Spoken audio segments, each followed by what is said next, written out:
Oh, dang, that's 50 pips. Yeah, it moves quite a bit. Yeah, Wow. it's Okay, I'll punching. take It's it got a back. ways to go. It's like I think 250 pips if you took it to the 4 hour 50. I take it back. No, it's 300 something pips to the 4 hour 50. That's some good risk to reward. I could use 300 pips. You know, EG was fine once that 3 hour gave a move. But up until honestly this 86,750, there really wasn't like a indication that the market should reverse besides the confluence, obviously, on like the trend lines right here. But up at that first entry, there wasn't a ton of confluence. This down here, that 86750, that's a good move. I like that based on Yeah, that 3 hour. that's my entry, 750. Yeah. That's a good one. You got that shark fin. You Mhm. got the trend line where the market's been rejecting. You got the trend line from the lows. So that's like a move that, yeah, that looks nice. But the first entry was not that great. That explains why I broke even overnight. Yeah. Exactly. Sometimes though, like that it really does matter on especially pairs like EG, where like you kind of have to get a great entry if you want to be able to protect your position sometimes at least. Not that 10 pips, I don't know. How much was it? Like 15 pips a drawdown? Yeah, me barely, barely. Yeah. Anything on US 30? It honestly, I'd probably blow up a lot more if I just called out US 30 shark fins on the 5 and 15-minute chart. Told Yeah, everyone to buy and bet the bot sell. did. Yeah. And just like marketed US 30 because everyone loves US 30. Like, you know what I mean though? But he wants that fast money. Yeah, basically. But I mean, we had a shark fin here, shark fin there, probably a shark fin. Yeah, right there. Just it's like, wow, so many shark fins worked out. 4 right here. If you were just trading them all Yeah, that one on top going. was real nice. Yeah, I mean, technically they're all real nice. I mean, if you look at it, we got a nice short here. How many pips is that? Or ticks? Okay, 120. Not bad. The shark fin from the low went 169. The shark fin from the low here went 280. And then the shark fin from the high right here went 320. So just saying, you could have, there was a reason for all these too. You look at it. Pull the trend So, line. yep. So trend line there. Even this one. Not great. You could have protected yourself, but this one didn't even really have a reason to be in. For this one,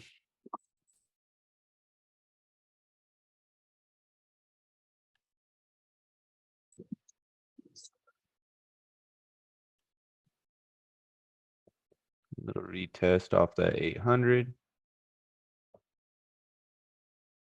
For this one,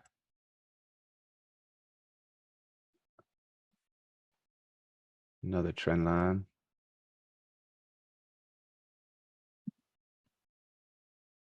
And then this one.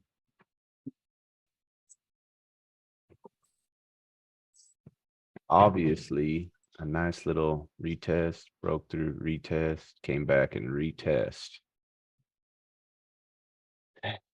That was an obvious one too. But if you're gonna scalp, that'd be the way to do it.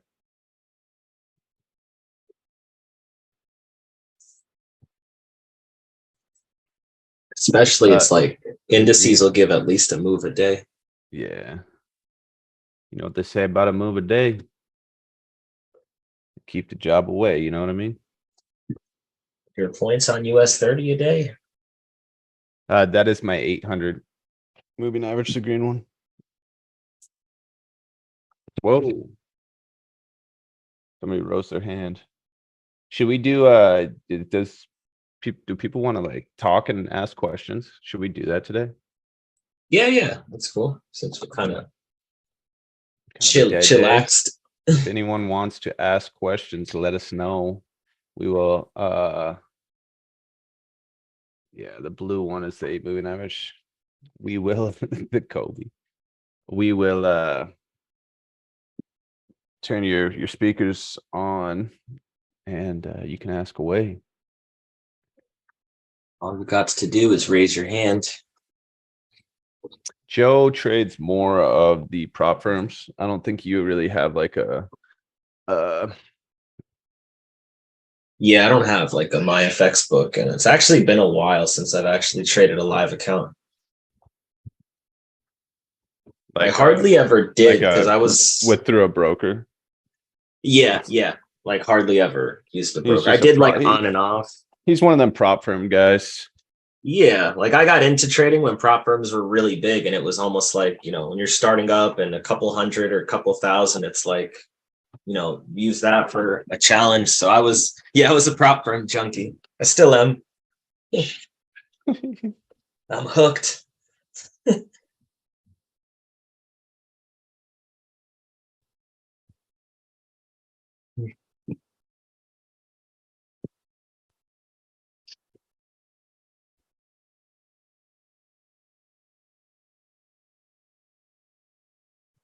Yeah, you can't link any prop firm account to MyFX book. They will violate you. Will they? I mean, that's what they say. They say that you're not allowed to change or edit any of the passwords, and to link the account to MyFX book, they require you to like change one of the passwords. Well, that's crazy. Yeah, so if you do that, you can get your account violated.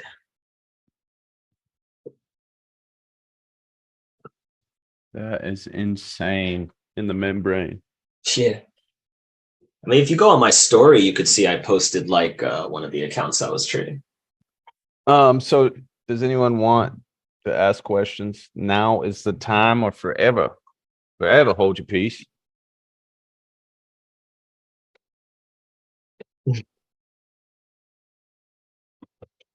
Somebody, anybody. I wonder if it's because like people don't feel comfortable asking on here. Because there's so many people that want to when I'm not on the live. They want to do like the one-on-one. Yeah, this is true. But I mean, it's the same thing. Just everyone can learn from it. All right, we got takers. I love that, Logan. Hey, can you hear me? Yes. Yes. Perfect. Joe, just wondering how you scale into your entry. Kind of how you did for EG. And that would tell you that. But two, I scale it just really going down on the smaller time frames. And I would say Bollinger Bands help a lot. I mean, for EG, the 1 hour bands were really where the best entry was. But that's where if the main entry trade is on daily, weekly, monthly, like EG was, then looking for like any type of confirmation I can. And like for EG, I know Derek talks about this all the time. Like when you have divergence happening, the 2.0 Bollinger Band is often the spot to get into with that divergence. I'll just share real quick and show you. Like the Bollinger Bands flattened out. The 1 hour had a shark fin. It made divergence, and with that news, even before the news, that was where I got my entry. It was right here. So I used the flat bands on the 1 hour with the divergence that was going on. And sometimes I do that similar, but on even smaller time frames if it's not happening on 1 hour. So it's same strategy, same you're just looking for that same thing on the smaller time frames to help you get like, a better entry or a tighter, tighter stop.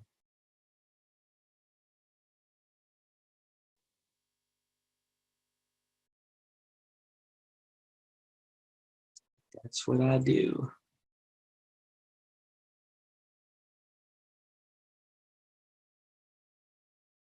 On a psychological level, that's close to confluence, or on a confluence. But you have to realize, like, this is like the 4 hour move. You're not always going to get perfect entries. So it's like 15 pips on EG. I mean, that's not a big deal. Whatever. Like, it's literally 15 pips. But then on that second entry, it's like, oh, okay, that's the actual entry right there. So you scale in with like maybe his first entry. What was your first entry? Like 86, 900? Yeah, 900. Okay, so first entry's right there. We can see that, okay, this is the actual trend line right here where it's like rejected. So when it comes down to that, I'm not even sharing my screen, dang it. Yeah, I just stopped sharing mine to see yours. Okay. So his first entry. Yeah, I think it was 870. Expect.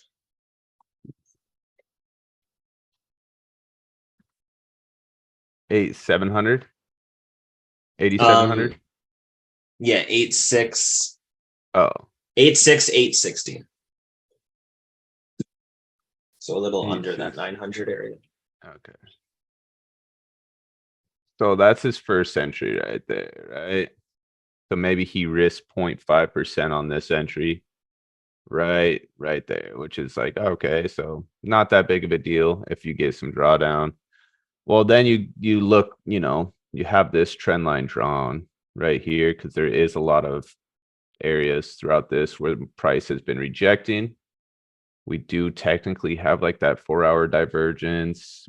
And then, maybe he's like, okay, so it dropped another 20 pips essentially. Yeah, I mean, it dropped another 20 pips and he decides to enter off this trend line too. Maybe he's got 2 positions in now. So now he's at a max risk of, he's got 1.5% risk. But also not only that, because of his first entry. So let's just say this, let's just draw this up. Let's I just do draw have 2 this entries. up. It's pretty on point. But my early one broke even overnight, but I do have 2 running now at the bottom. So let's just say this is how he marked it up. He's got a 1 to 3 risk reward. Okay.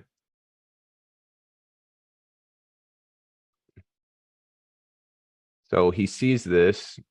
He's got his first entry there, gives him a little bit of drawdown. He decides, you know what, this is a nice area confluence. That 3 hour right here, this shark fin right there is telling me we're more than likely going to see another push up, or that the market's going to do what it's supposed to do on that confluence, on that trend line.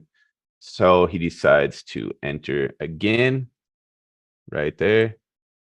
But now, this time, look at his risk reward. His risk reward is now a 1 to 6.35 because he's going to keep that initial stop loss. That's how you do it, right, Joe? Mm-hmm. You keep that in, and that's how I do it too. So he keeps that initial stop loss. Maybe when the first entry and one of these entries, break even, then maybe he closes out the first 2 entries. Maybe he holds them because he sees that the trade's going to work out. But essentially, now he's got a really good risk reward because that second entry you know, gave him a different opportunity, and there was definitely confluence there. You just want to make sure that you give yourself enough room to, you know, not get that stop hit barely and then it reverses. There we go. Now EG's moving. Now she's moving. But that is exactly, if that makes sense to you guys, it should. So even if the never ending trending band zone, so I have a look at lower time frames. I'll make a YouTube video for this trade too. Like I'll do like a breakdown. Post it. So I mean that's essentially, and it's different on every pair. Like you have to come in, like you have to realize that not every trade's the same.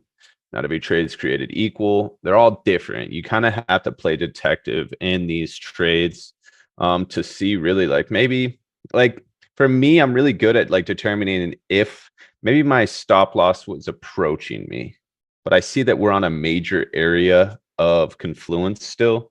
I'm not going to exit that trade. I'm not going to exit it on an open shark fin. That's where you just have to have that common sense of like, you know what, I'm going to maybe, especially with the win rate and the accuracy of like when you enter trades in this strategy, it's normally like right at that area.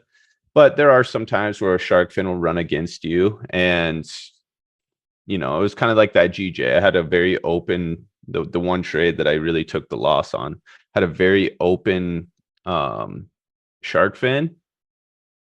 And I entered and it kept pushing and pushed like another 70 pips up or something like that. Well, I found the real area of confluence. I entered twice at the top. And then once the first trade and the second trade broke even, I closed those out. They washed each other. The third trade, I just let run. So, but it's like having that trade management, like that's helped me a ton of like being obvious and like if I have an open shark fin, I'm not gonna let, and it's on an area of confluence, I'm not gonna let my stop loss get hit. I'm not going to close the trade when it's doing that. What I'm going to typically do is actually enter again. That's where I think the risk management comes in too, because if you're in it too heavy or too heavy right away, you really can't maneuver around like you should be able to. And that's where I have a super advantage right now. Like I use 0.25 risk per trade now because I'm happy with that. So I have a major advantage to essentially hold more drawdown because I mean a lot of my trades, you know, I am getting quite a decent amount of return. So if I hold one drawdown on like that GJ, for example, which it wouldn't have even hit stop loss, but what I'm trying to say here is like I have room to hold drawdown, to hold like in pips wise drawdown. Like that market could have gained like 200 pips up and I would have or gave me 200 pips of drawdown and I would have been at like 0.5% drawdown on my account. But that's just like where that risk management comes in. Now, if I just saw the trade just going to continue to go against me, I'm just going to take that loss. But the overall aspect of it is like because I use such little amount of risk, like I have more room to manage my trades where I don't have to take losses essentially. Because every area where I'm entering is like an area of confluence. There's a reason why I'm in those trades. And I mean, 90% of the 95% of the time, I mean, the market reacts right where I enter. And that just takes time, but no, we'll answer questions for the next while. So Stacy, I use AirFX for my broker. I'm gonna put the link in here. I do think it's still in the official links, also in the Discord. Yeah.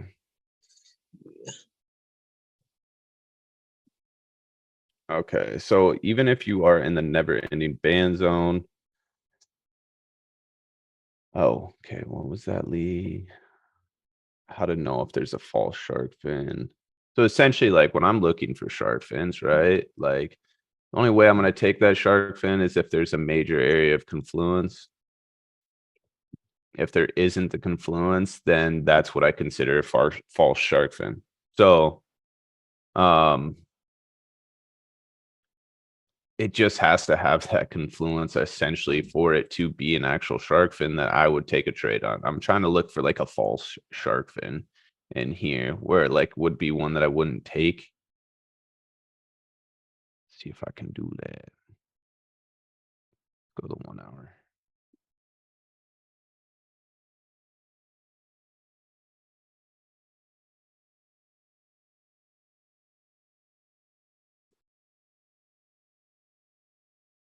Okay, so essentially this is a false shark fin.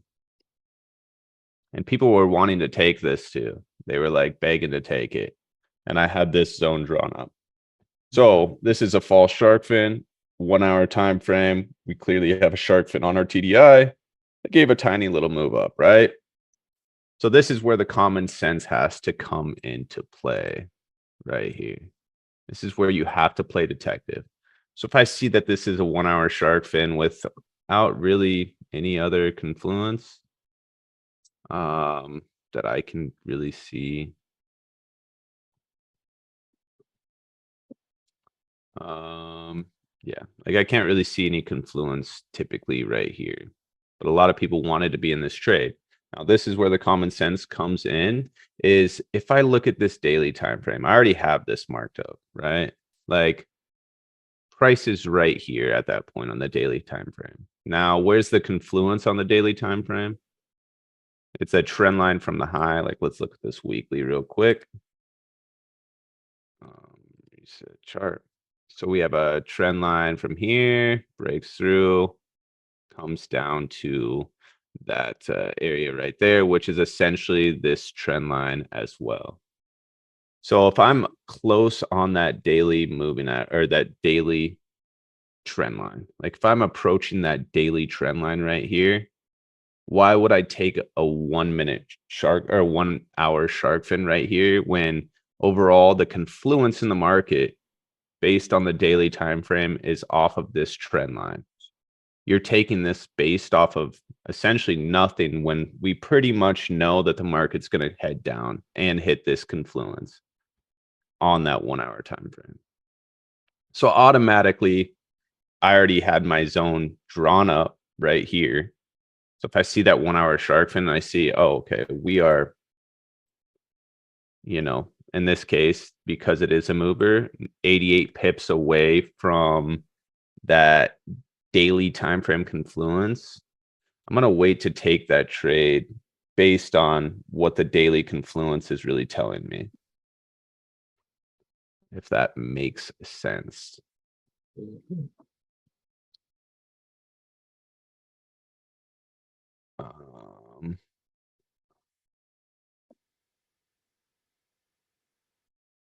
I'll help you, Dr. Mabuza. I will help you.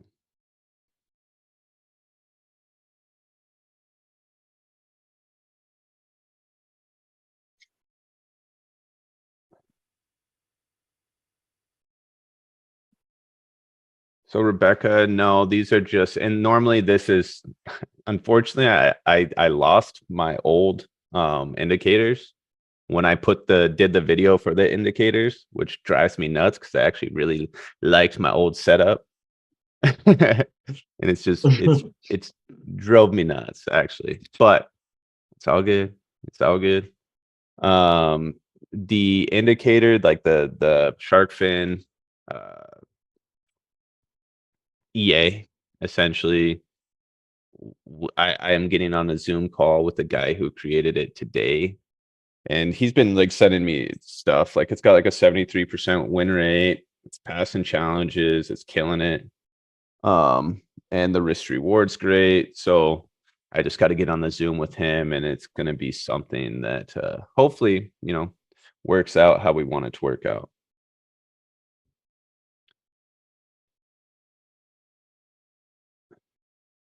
Nice. I'm sure it will. Like with some tweaking, it's just going to get even better. Yeah. Do you have a look through all time frames for an entry, or do you see a possibility? So there's usually a time frame that will give me the best clue. Like when I'm trading, it could be, a particular time frame. It could be the daily time frame, it could be the weekly. Just in this case, like on that Euro GBP, if we're looking at, let's maybe go to the weekly. Is that where the confluence is? No, I think it was the monthly then. Yeah, EG had that monthly 50, then weekly and daily MAs. Yeah, okay. So, but there was a better, maybe it was like the 2 week or, and it's gonna 8 be hour different. maybe. I'm just looking for what that top trend line is. Why I had that drawn. I mean, you could have had it drawn technically for that. The 8 hour 800 was actually like the MA that it also launched off of. Yeah. Okay. So exactly. Oh wow, that was nice. That was nice. Right? Okay.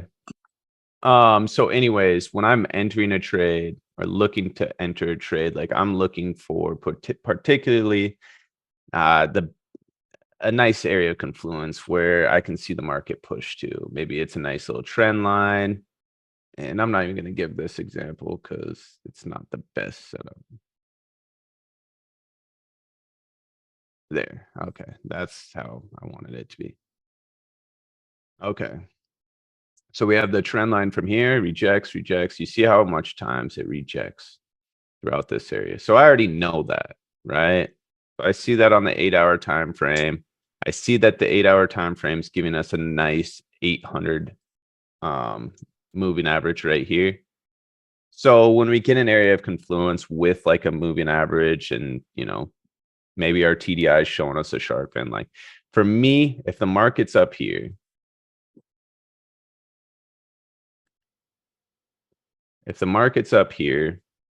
I'm going to be already premeditating my entry. Like if the market does come down to this and the TDI lines up, this is where I want to see it come up. I want to see it match up with that 800 and I want to see it match up with that trend line. I already have that premeditated in my head. That's what I want to see in order to take a trade. I won't take a trade unless this happens. So I already have that. Like I said, I already have that. I already know that's what's going on. So now I'm on like kind of waiting mode. I'll usually set an alert. Where is my alert? Why won't it let me add an alert? That's rude. What the heck? Oh, you're in replay mode. Oh, duh. Yeah. Okay, anyways. You got to toggle it off. Got to toggle the replay off. Okay, so anyways, I'll normally set like an alert down to this zone where I want to see it come to. So once the market starts approaching this area, right throughout here, I'm like, okay, it's approaching, it's approaching. Okay, so now I have that right there. Like I see we're on that level. We're on the 800. We're on the retest. I think there's even a shark fin from the lows right here, or a trend line from the lows right here. I'm pretty sure it was a crisscross. I'm just not going to do that right now. So then I look through my time frames and I'm like, okay, what do we see here? Like, do we see anything with our TDI that's like telling me to enter this trade when we're down here? So far, like the 4 hour, not really telling me anything. I don't love that. I go to the 3 hour and I see, okay, at the 3 hour right here, when price was right here, we had a little shark fin. Now I've seen these shark fins before, so I know how they play out. When the Bollinger Bands are flat on our TDI and we have a little breakthrough and we're on this little area of confluence. That's what I was saying in the chat yesterday. It's like, oh, well, we have a nice 3 hour shark fin. More than likely, we're going to see that play out. Especially because it is on that major area of confluence. So that is now my third area of confluence that I'm like, all right, I really like this. I like the trend line. I like the moving average.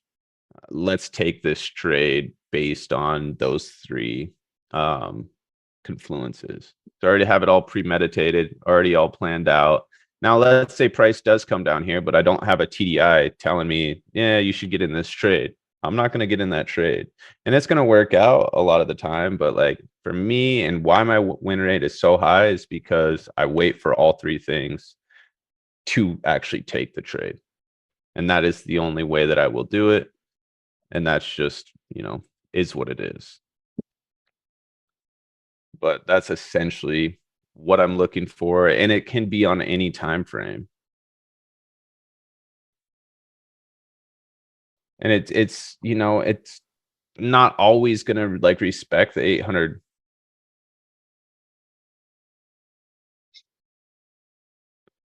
Yeah, of course. And it's not always. Yeah, definitely. So like the depth of the good versus the bad shark fins, right? For me, like there are different shark fins that I like to see. Like, and the crazy part is like most of the time they just work out. Like for this, a lot of people like taking these trades right here. And it's like, I hate this shark fin when the Bollinger Bands are like pointing up and the RSI is following it. I hate those. I hate those types of shark fins. And as you can see, there wasn't a move that played out because of that right there, that the bands were following that. So then it came up, kind of gave a little retest, hit this this retest right here, and then shot up. So if you got into a shark fin like trade based, like because the RSI is following the Bollinger Bands, and you see that there's this trend line right here, like that is a move that like I wouldn't get into because I hate how that shark fin looks. So I would consider that a bad shark fin. Now this entry, I think it like actually hit the Bollinger Bands on a certain time frame where it was like it told us that that was our entry right up here. Let me look. I know there was a time frame where it did that. Okay, so it could have been that 800 on the 8-hour, which was a little retest as well.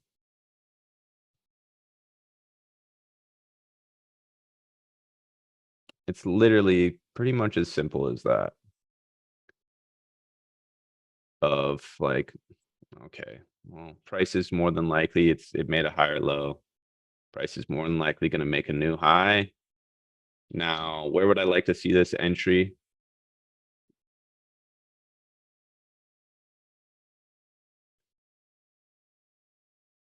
I would like to see this entry happen on that retest on the 800 because that's just super solid.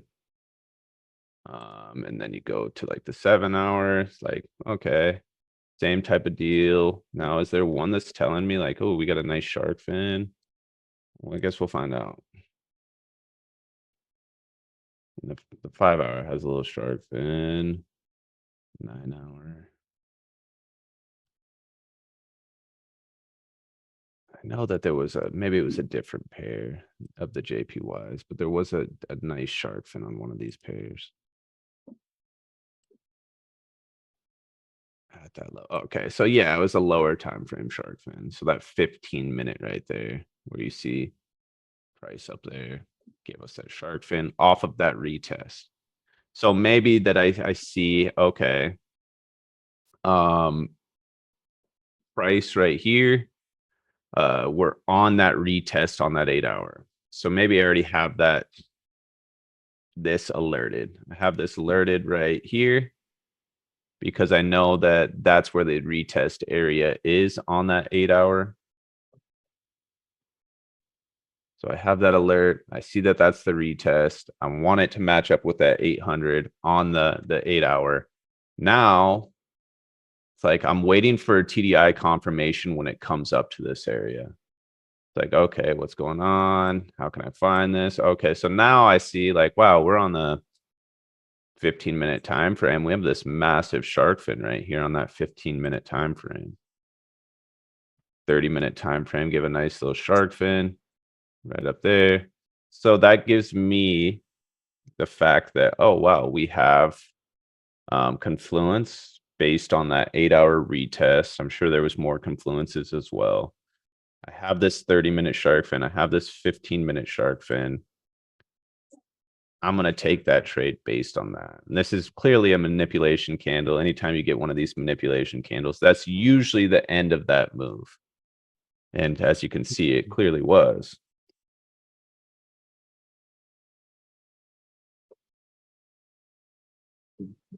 But yeah, I mean, go very into depth on this in the course. On the new course. What other questions did we have here?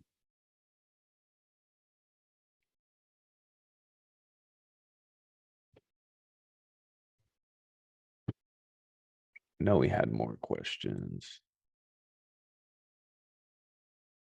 But I hope that makes sense of like, you know, not all shark fins are created equal. All shark fins matter. I had to say it. All shark fins matter. It's like I wish I would have gave a different name to it, but it is what it is. And now you're already so deep into it. I know. It's like I can't not. See, for this now, it's like, oh, sweet. Okay, so why was this trade pretty decent? Like if you just took shark fins on trend lines, you'd be set. You'd be set. Like legit. Retest, retest, retest, retest, retest shark fin. You take that sell. You're good. Yeah, that guy who's in IM's teaching my strategy. What? Who is it? I've been doing shark fins and calling shark fins for 7 years now. There's a Oh, I ton didn't of know if you people that do knew it. the guy. There's, I think Steve Morrow calls it like blood in the water What? or something. I don't know. Shark fin at least makes sense because that's literally what it looks like. But yeah, that's the I definitely I think I trade it differently than anyone.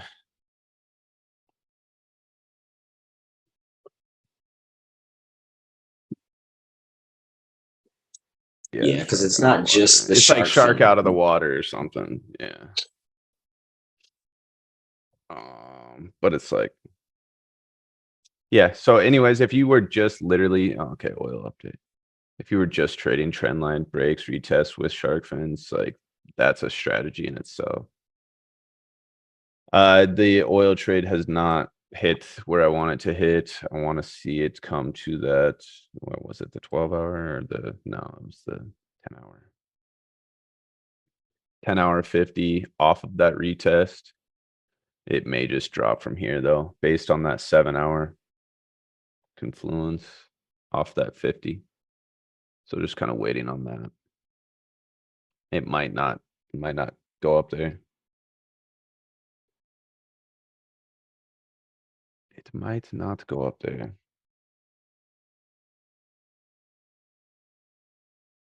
Okay, so what else do we have for moves? Moves. What is that NZD chef doing? What are you gonna do, bud? Are you gonna give us a move or what? What you gonna do? And that's the thing, like the way that I do trend lines is like right here, I just look for areas that matter, right? Where I can clearly see that the market's doing stuff off these areas.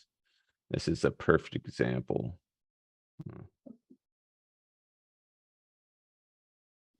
So we have the rejection here. Obviously pushed off this, rejected it again, finally broke through.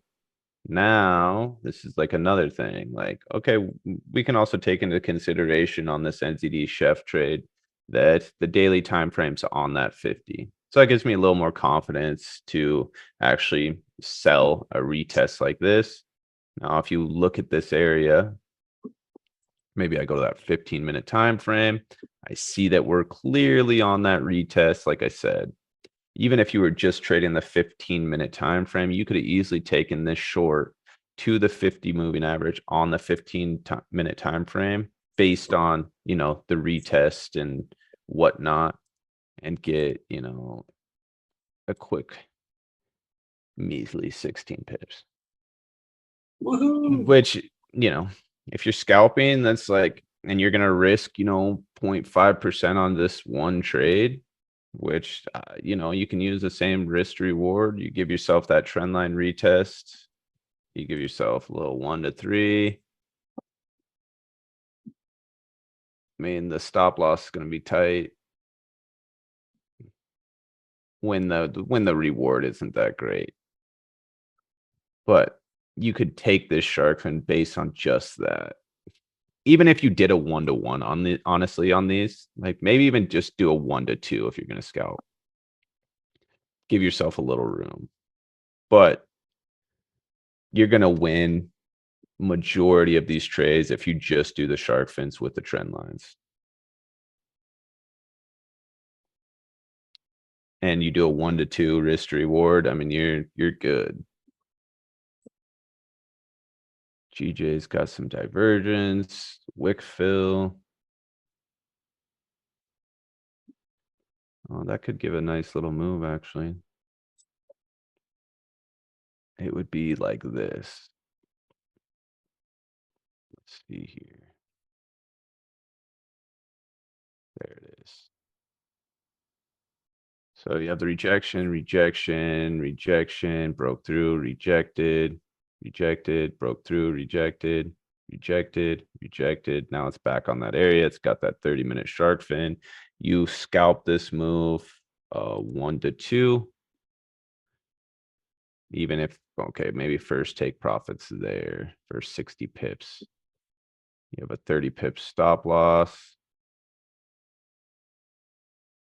You probably wouldn't even need to do it on that one. But that's how I would scalp that. And then is it a trend line as well? I think it is. I think it is a crisscross. It is.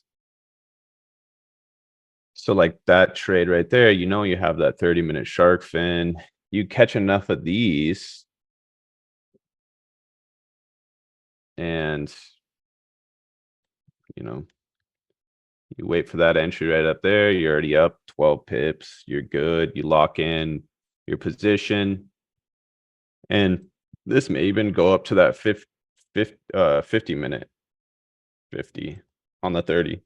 It could potentially do that. But definitely once you find like an area of confluence, like for me, it'd be like this, right? Let me move that. It'd be probably something like that. Where that first area of confluence is, you have, let's move that down a little bit lower. So you have that rejection, rejection, broke through, rejected, rejected, rejected. So once price comes up, hits this trend line right here, I am locked and loaded. My position is kept safe. And yeah, it's a risk-free trade at that point. But this is definitely like an area where it's like, okay, this makes sense. Trend line, tap, tap. Shark fin. What's that 15-minute telling me? 15 minutes giving me that divergence. What's the 5-minute telling me? 5 minutes is giving me that divergence. What are the Bollinger Bands telling me? Are the Bollinger Bands telling me anything? Okay, 1 minute probably is, or 3-minute. Yeah, so, well, wasn't a shark fin, but trade. We see that buyers are looking at the market right here, comes back, makes that new low, gives us that divergence off that trend line. You take a buy off that trend line based on that. What's the 1 minute telling me? 1 minute's not really telling me much.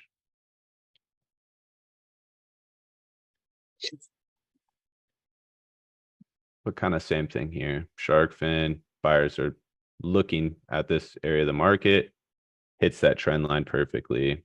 More than likely we'll see that rise. 30-minute shark fin, that's another confluence. 15-minute, 45 minutes, not great. But based on that, oh, the 1 hour is great though. You have a nice shark fin on that 1 hour. That's actually a great trade.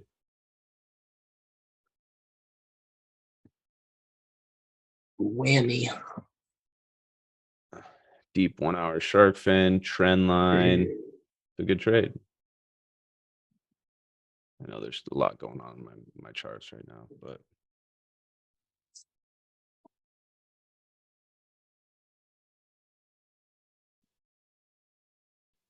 you can even see right here, like I can see this all like already premeditated. I already know, like I already saw that just by looking at the chart. Boom, another retest.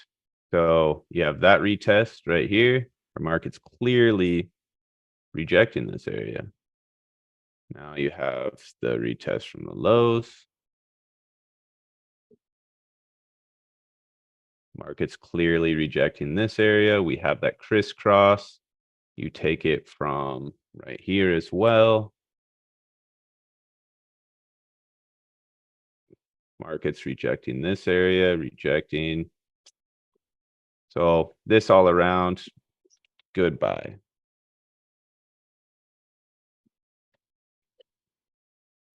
And then what? Is it a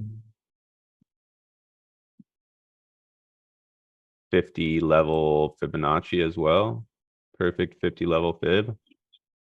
So in that trade, there's already so many different confluences. We know that you can take that up to a moving average on that 1 hour. Yeah.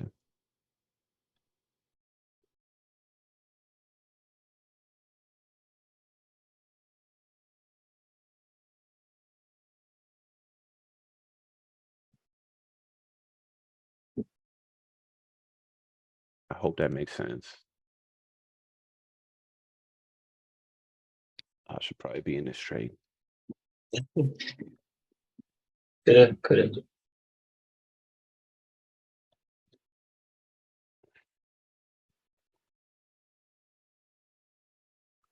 But yeah, I'm just looking for essentially where price reacts to, and with a shark fin or divergence or hidden divergence, and that is how I trade. Clearly, these are all areas.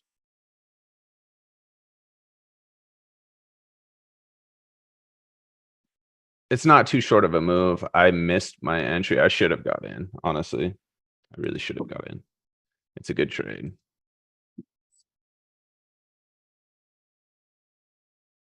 Missed the snipe.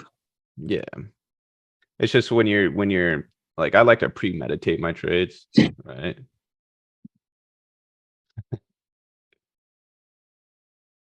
I like to premeditate my trades. I like to like know what I'm getting myself into, but that's why I like trading like the 4 hour and whatnot. But yeah, that's essentially, you know, if I was like looking at this way up here, then I would have seen that. I would have liked that and would have been a potential good move. I would have probably entered that trade, to be honest with you. I know I would have. But I just hate getting into trades late.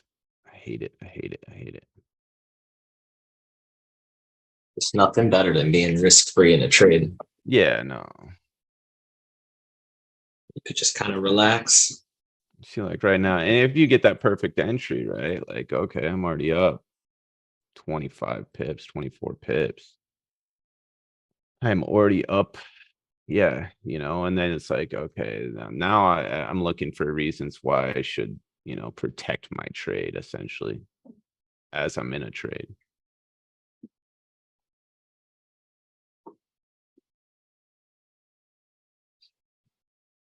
So that could be an area right there. Price rejects, rejects, rejects. Now, once it comes up to here, I'm protected because I can see market has been rejecting this area in the past. Once it comes up to here, we actually do have a little hidden divergence. If you take a look at the RSI, it is a little hidden divergence. So now I'm protected in this trade. But you can protect yourself a lot easier if my entry is right down here instead of like right here. Because now I'm only up 8 pips. You understand? But down here, I'm up 20 some pips, and this was the actual good entry. So now it's like I'm up 20 some pips. I can hold my trade, and it gives you more room for your stop and profit to get hit. So that's why entries matter to me so much.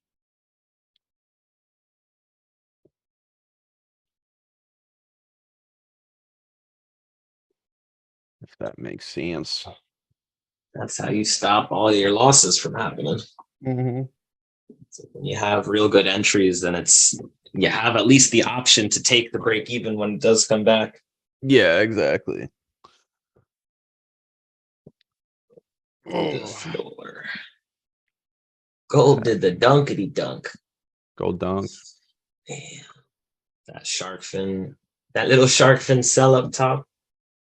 That was the Dang. move. Dang, That was the Badu. money maker. Is that $20? 200 pips? Was 10-minute. Look at that. Look at that. Yeah. And then look. Would you look at that? And that is CPI, ladies and gentlemen. Yeah. So rejection, comes back up to that area. Shark fin on that trend line. I'm telling you, if you just took shark fins on trend lines, you'd be set. You'd be set.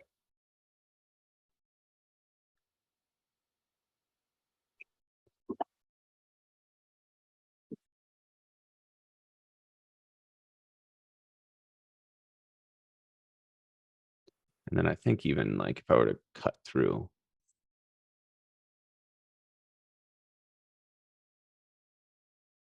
So maybe I cut through right there. I don't know. Anyways, it's pretty simple to find that entry. And it could be this too. No, it couldn't. Maybe. Yeah, I suppose you could. Stretch it a bit. You could toggle. You could toggle that trend line. Toggle it this way, toggle it that way. You toggle it all over the place. You toggle that thing any way you like. And oh, there's another one. So we got rejection, broke through, rejected, tried to reject, boom, perfect entry. So there's multiple trend lines leading up to this one. Where do I think gold may come down to? Well, where would that next area of confluence be? We're approaching it. So that's where I'd be looking to next. We have that trend line. We're close to that. But once it approaches this, more than likely, we're going to see a rejection off of that.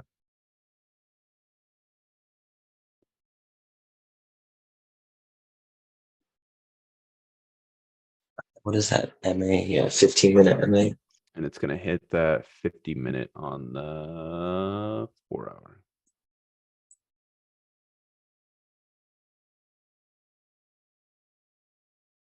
And then it's like, okay, what else leads up to that?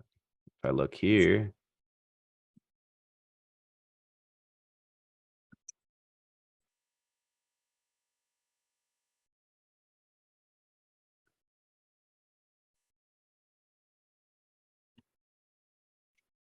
That's another area as well. I'm essentially just looking for areas where the market rejects. Yeah, it's like support resistance, or just like trend lines. Like you're looking for It's trend areas that lines, are- but done differently. yeah. Like if I was basing, like you're just gonna find more rejections on how I do trend lines than like, oh, this is support and resistance, but you like don't get the good entries because I mean, support and resistance, like it's not always going to be like perfect, if you get what I mean. Mhm. Like for example, if I'm trading like support here, I'm gonna miss this buy because, well, look at it. You just look at it. Would you That's look what a at that? market. That's what the like. That's what I mean. Like shark fin, trend line, boom. Nice trend line, shark fin, deep shark fin, right there on that 1 hour. Boom, you set. That's literally pretty much all you need. Shark fin, trend line.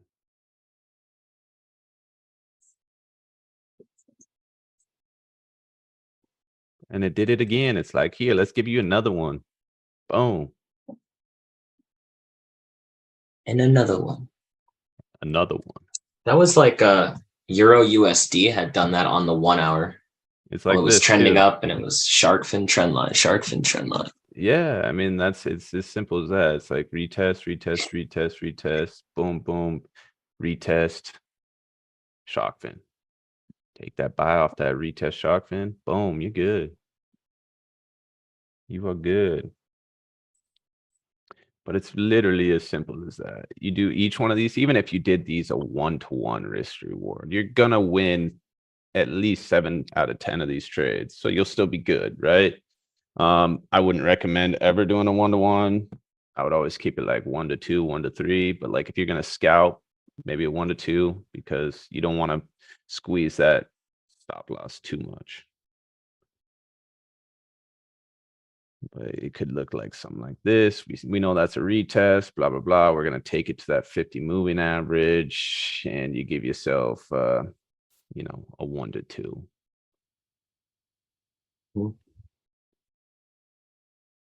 The fact is you're going to win. If you do a trend line shark fin, you're going to probably honestly win 9 out of 10 times, I would say, if not more.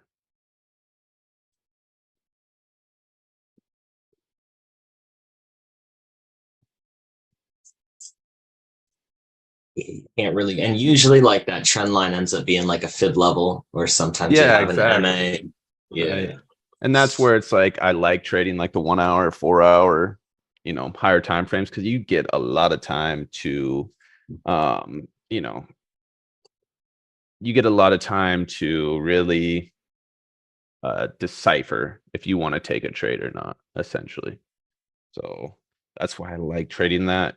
I don't like having to make super quick decisions. I mean, can you do it now? Yeah, fine, it's easy, but like I'd rather just be premeditated, wait for the trades to happen. You know, there you go. You got that GJ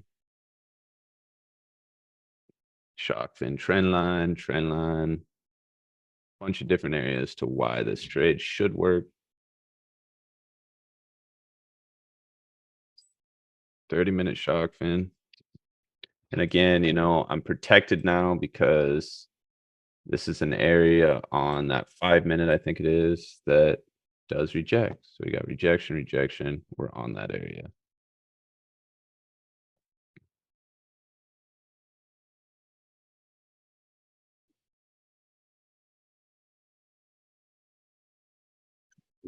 Very nice. But I would want to be protected on this GJ trade. For me personally. So EG, did you not enter again on EG? So that's where like you can really take advantage of like the drawdown. It's like you want to take that first position, especially if it's not like a great position. Like it's not necessarily a ton of confluence on this trade. So I mean there was, but just not at that first entry level. Now that's where you take another position, then you're good. So you can even close out the first entry if you want for Zen. You can close that first entry if you want, and now you have another entry, risk free. You got your stop and profit. You're good. That's why it's like I always take if I get drawdown, you're typically gonna see 2 or 3 entries. And it's like, yeah, the one if it's really far out, you're better off just taking the break even, and then the ones close together, it's like And one there are close at some partials. Yeah, and there are some where it's like, oh, this is for sure gonna turn at this area. This is for sure gonna turn at this area, so I'm going to enter all three of my positions right here because I know this is where it turns. Mhm. And I do have that conviction on a lot of trades.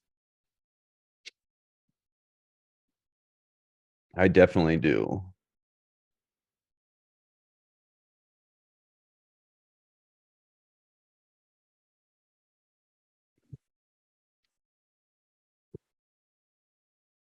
Now it's going to be in the Discord, so it's like when you're in, everyone's able to see when you're in. Yeah, exactly. That's awesome. For sure.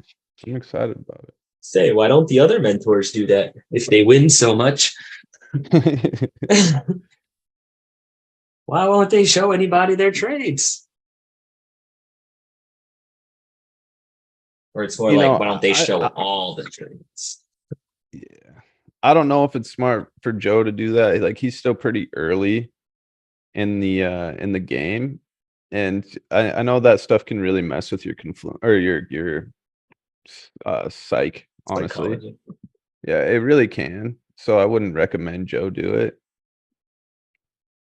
Cause then you're like, it's a different level. Like I don't care anymore. Like I would have even probably a year ago. But I've now passed that level of like, well, if I'm gonna enter a trade, more than likely it's gonna work out. There's a ton of different confluences. I'm not second guessing myself. I trust the strategy very much. And um, if I happen to take a loss with you guys, I take a loss. But I have no problem anymore just being like, yeah, this is where I'm gonna enter and placing the entries and letting you guys watch essentially. Yeah, I would say my trade history definitely has way more trades because I take multiple positions, and then if it goes against me, I start closing partials, getting ready to open up like a bigger position. Yeah, exactly. Sometimes. I would say that and that's kind of honestly like until you get to a certain level, that's kind of honestly like what makes a good trader a good trader. Is like Joe knows when he should close a loss, he knows when he should re-enter again, he knows how to manage his trades, but it's going to be something that you're not recognizing as to like because it is so um like you just see different things when you're in a trade at sometimes. So maybe it's like he's taking a small loss and then waiting for a different entry and he's entering again. So you'd probably see a lot of that and a lot of different trade management where it's like, yeah, it's the overall analysis is there, but maybe the trade management's going to be different, a little confusing, but that's what makes Yeah. a good trader is like you're going to see me call out a trade. You're going to see me call out a trade and it might even work to the full take profit. But there's going to be a lot of times where it's like, you know what, I'm not going to take that. I'm not going to, I don't feel like this is going to go to the full take profit. So I'm going to close my entry of my trade right now. Or maybe I only close two of them and it comes and lets my stop gets hit in profit. But it's a lot of that for sure. And that's what makes like, you have to make these decisions for yourself. Honestly, if you want to be a good trader, if you can't make your own decisions as a trader, you're probably not going to make it. Unless like, I mean, if you followed our signals and just literally did stop loss, take profit on all of them, you'd be pretty dang good. That's just like it's where it's like even traders in the group, it's like there's a trade, it might get 15 pips of drawdown. It's like we have our specific stop loss and take profit for a reason. And then they're closing trades, they're risking too high. It's like you can have 100% win rate on your signals and people will still find a way to lose. It's crazy. But that comes down to the fact of like them not even knowing how to manage their trades or things like that. It's like, Yeah, I was just gonna say that, like with the signals, yeah, you have people that it was like even EG, like there were some people that took we're it and like tripping. just closed for like 5 pip loss and walked away because it didn't go. And I, when I posted it, I said like in the trade idea, like it was, higher time frame confluences, daily, monthly, weekly MAs that I was expecting to have drawdown. I definitely made it like clear that when you're looking at something on such a high time frame, there's no way you're going to catch like, you know, the sniper on the first shot. Yeah, I mean you are, but like you can, Yeah, it you does can, happen. you can. I mean, this to me like this 30-minute shark fin. It's a nice little trade. It's not like my favorite type of shark fin. I'd like to see more range outside the RSI, but like this to me was a great trade based on A, the shark fin, B, what was going on in the market. I mean, we have multiple confluences here. So it's like that to me is this is a great trade. Yeah. And it's It's a like I trade hate that sending out signals when people just don't follow it and they take a loss on a trade that ends up working out. yeah, exactly.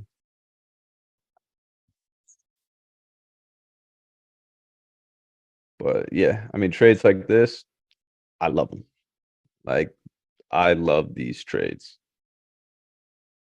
These are the types of trades where I'm like, oh yeah, give it to me. Enter down at that low. We got that divergence on that trend line. I know to be in this trade. I bet catching one or two of those a week really pays the bills, doesn't it? It pays the bills, man. That's what I mean. You get yourself up to like where you mastered the strategy good enough. You passed a freaking funded account. And like, dude, you're set. Like all you have to do is master one setup and you're set. Like it can just be shark fins off trend lines. And if you master that and you use proper risk management, you manage your trades well enough, you will be profitable and you'll make a lot of money. It's as simple as that. Mastering one setup. I've just happened to master, I would say I haven't even mastered hidden divergence or divergence yet, but I will say I have mastered the shark fin. I am very confident when I enter a shark fin trade.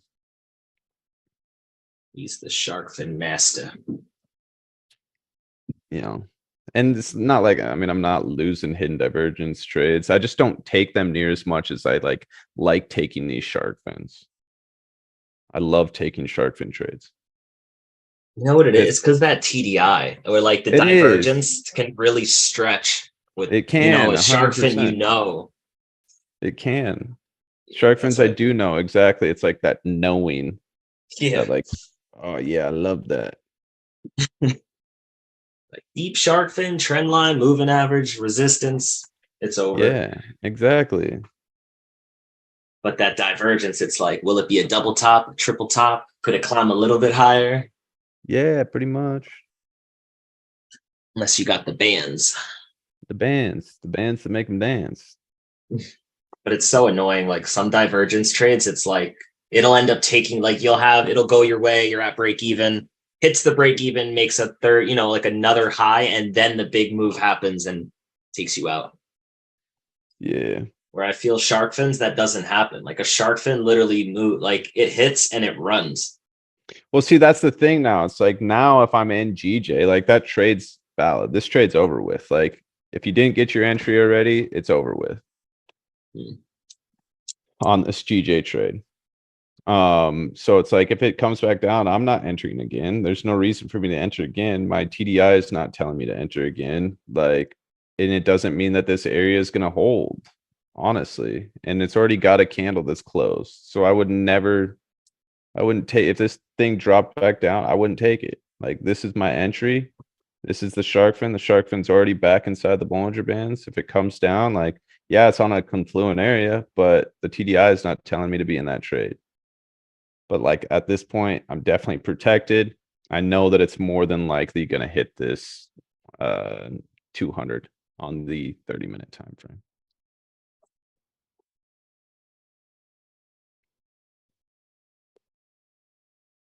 And if it doesn't, it's because of something like this.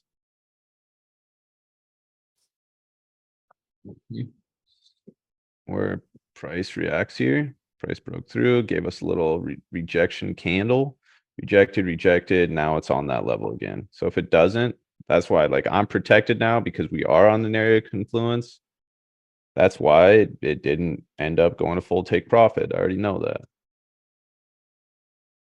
Could you master strictly shark fin on the 1 minute time frame, on one time frame to make it simpler for newer people to do this strategy? Absolutely. I mean, Yeah. you can master it. Like, I would say if you just like want to master one time frame for shark fins, go 5 or 15 if you that's all you want to do. Like, and you want trades, like if you're new to this, you're gonna want to see these entries happening as much as you can so you can get it embedded in your mind. So it's like for me, why I'm so good at shark fins is I literally traded shark fins only for like 4.5 years, 5 years, where it's like that's all I did. So I mean, I started trading hidden divergence about 4 years ago. And divergence I trade for 7 years too. The exact same divergence that I'm trading now. I've traded it all. I think yeah, hidden divergence 4 or 5 years, but I've just always loved shark fins. So it's like learning, see, like stuff like this. Like if you had a shark fin here, which you might have on a different time frame, like I already see this, right? Like I already see this is where price reacts.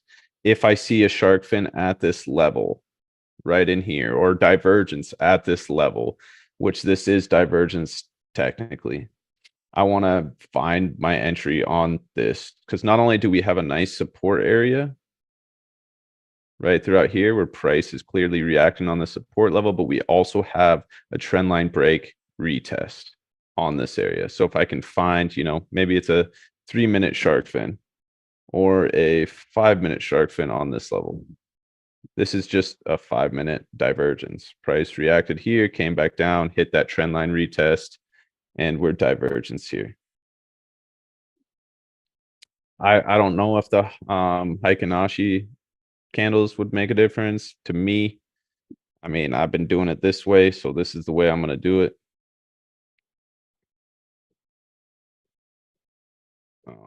So you're not gonna see me switch up anything in my strategy.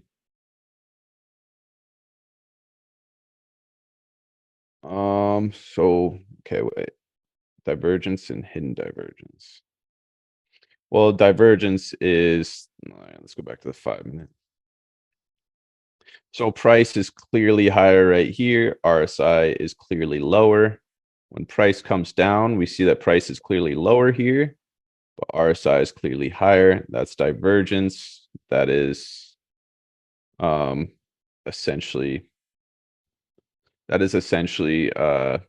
just divergence. Now, for divergence, I typically like to see like a deep shark fin on the first leg and then have it come down. But for this one, you can at least see that this is divergence.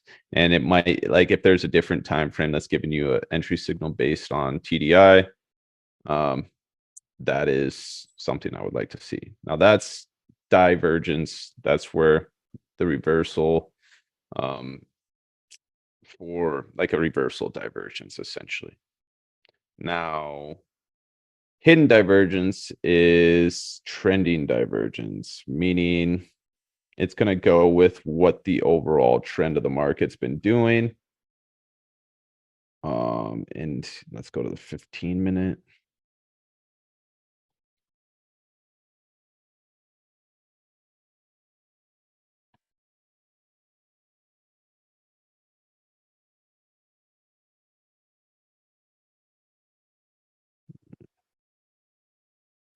I just want to show you guys the best hidden divergence. Okay, so here's a good hidden divergence essentially. I mean, I would like to see it come directly off that 15 moving average, but this is just an example for you guys. So price has clearly been making the lower highs in here, right throughout here. As you can see, price came outside our Bollinger Bands, rejected here. We have a 5,200 cross, rejection. Well, if you take a look at this, price is clearly higher right here. RSI, is at where it's at on this point. Well, price comes lower, but it's on that 50 moving average, and our TD or our RSI is telling us that it's higher. So we know that this trade more than likely, especially if we have the confluence, maybe it's a trend line break retest, which it is on this. So it's that area where rejection, rejection. Now it came down to broke through, has that retest with that hidden divergence because RSI is telling us that price is actually higher here, but it's clearly not. So we know that that's a trending divergence. You take that short off of that retest or 50 moving average, and that is the trade that you want to see on hidden divergence. All three trade setups equally as good, equally as profitable.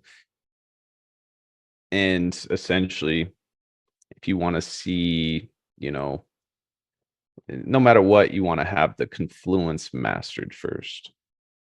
Master the confluence, finding the confluence, then master the TDI with it, and you're set. Literally set. And then, of course, during all this, all the learning process, everything, you want to master your psychology and gain faith in your system. And once you gain that faith in your system, like, dude, like, and it does take, Unstoppable. yeah, it takes longer to gain that. Like, you know, it's like anything. It takes a while to trust something fully. You have to build that experience through either like live trading and back testing. Mm-hmm. To Do you have get an comfortable. example on a setup, B setup and C setups? Essentially, like B and C setups are gonna be like higher highs that I'm selling off of or lower lows that I'm buying off of. Whereas like an A setup's gonna be a continuation of a trending market, essentially. Like maybe it's a shark fin with the trend. So let's go here. I think this was one right here.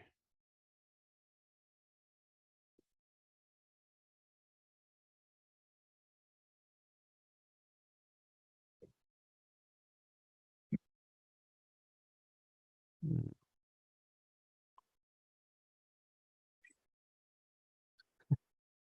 I'm just trying to find some. Let's go to a different pair. I'm kind of sick of this pair.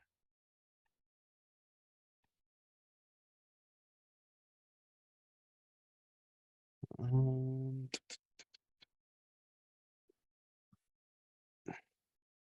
okay, so let's just remove this. So as you can see, where price is right here. This would be a very good setup.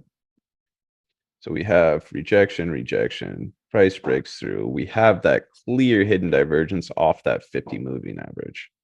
That to me, it's a very good trade. Not only that, we have a trend line from here. So we have the crisscross with the hidden divergence right there. That is, you know, clearly market's been reacting to this area. We have three confluences just on this time frame. The trend line break, retest, trend line from the highs, 50 moving average, and then hidden divergence. So four just on this one time frame. That to me is an A setup. Very solid setup. That's what I want to see. You know, anytime you get like a trend line break retest with like a TDI confluence, like a shark fin or hidden divergence, like you're set, you're good. You're gonna win that trade. Like honestly, I've never really seen one lose.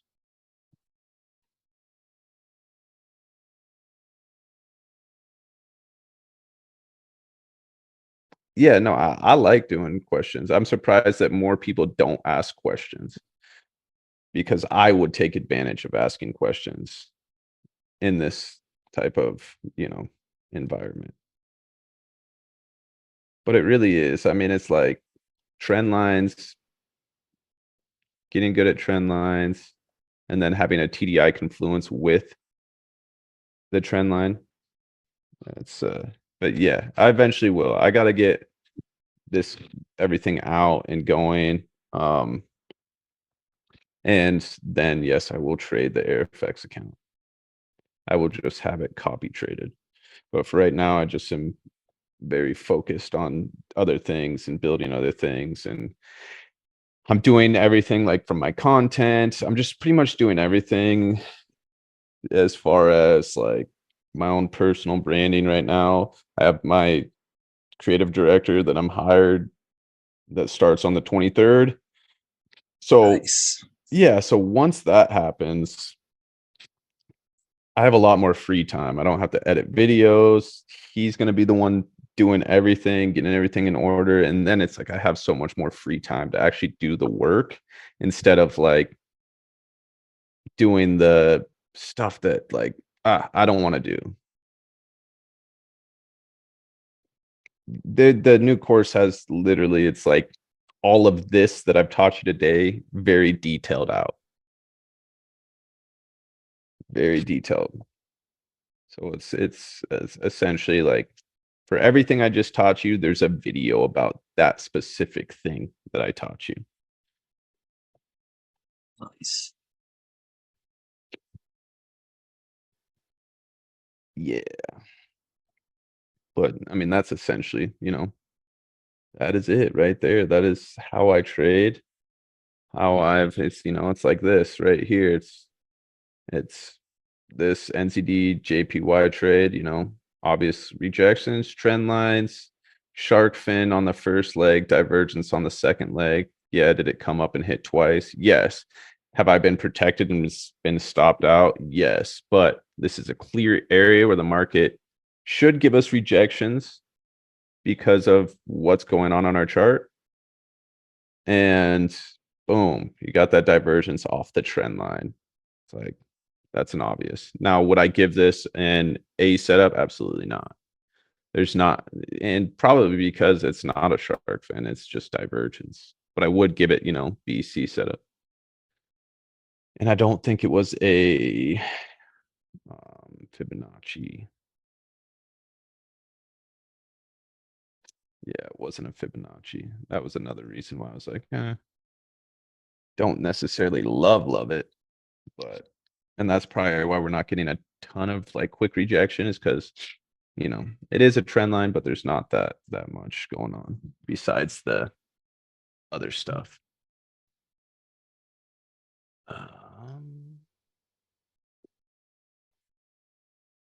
If you connect 3 or more points, rejections as a trend with one line.